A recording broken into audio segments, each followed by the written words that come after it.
Hello বন্ধুরা, সুস্মিতার হেসেলে সবাইকে স্বাগত। আজকে আমি বাঁধাকপির পাতা দিয়ে আর শিমের ভর্তা বানাবো।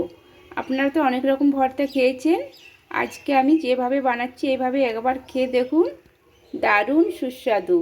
তার জন্য আমি এই যে রসুন নিয়ে নিয়েছি, 6টা মতো রসুনের কোয়া নিয়েছি, হাফ ইঞ্চি আদা আর 4টে কাঁচা লঙ্কা। একটু যে যেমন ঝাল খাবেন ঝালটা সেরকম বুঝে দেবেন। আর এইভাবে আমি বানাচ্ছি, আপনাদের দেখাচ্ছি কিভাবে বানাচ্ছি। দারুণ সুস্বাদু হয়, একবার বানিয়ে খাবেন প্লিজ বন্ধুরা। ভালো লাগলে কমেন্ট করে জানাবেন আপনাদের কেমন লাগলো। আর সাবস্ক্রাইব করতে ভুলবেন না, পাশে থাকবেন বন্ধুরা। তাহলে আমি আসুন দেখাই। এখানে কড়াইতে 3 চামচের মতো, হালকা 3 চামচের মতো জল দিয়েছি। এর মধ্যে শিমগুলো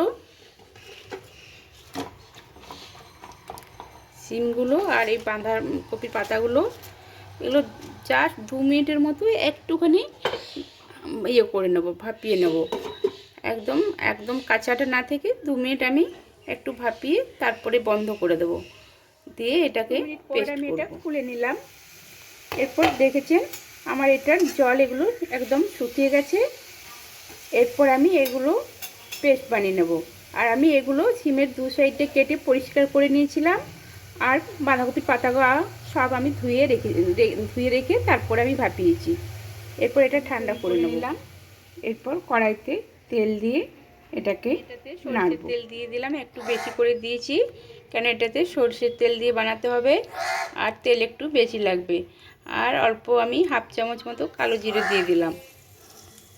কালো জিরেটা আমার ভাজা হয়ে গেছে। এরপর আমি এই বাটাটা দিয়ে দিলাম।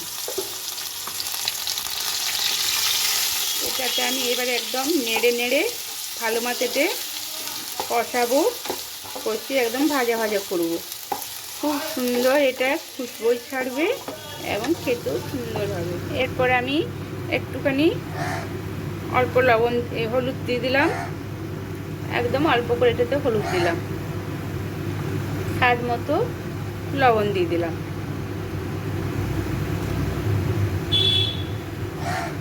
আর একদম অল্প করে আমি চিনি দিয়ে দিলাম, মানে একদম অল্প, 10-15টা দানা।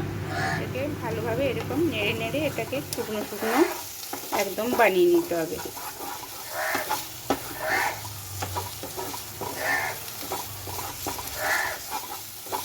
এইভাবে এটা মিডিয়াম ফ্লেমে রেখে এইভাবে এটাকে নেড়ে নেড়ে দিতে হবে।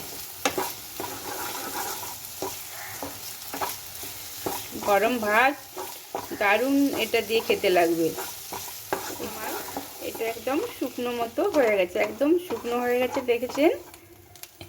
এরপর এটাকে আমি প্লেটে সার্ভ করে নেব।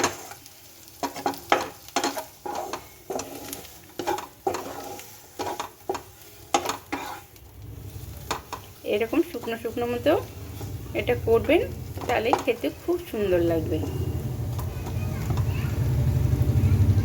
আমার রান্না কমপ্লিট হয়ে গেল।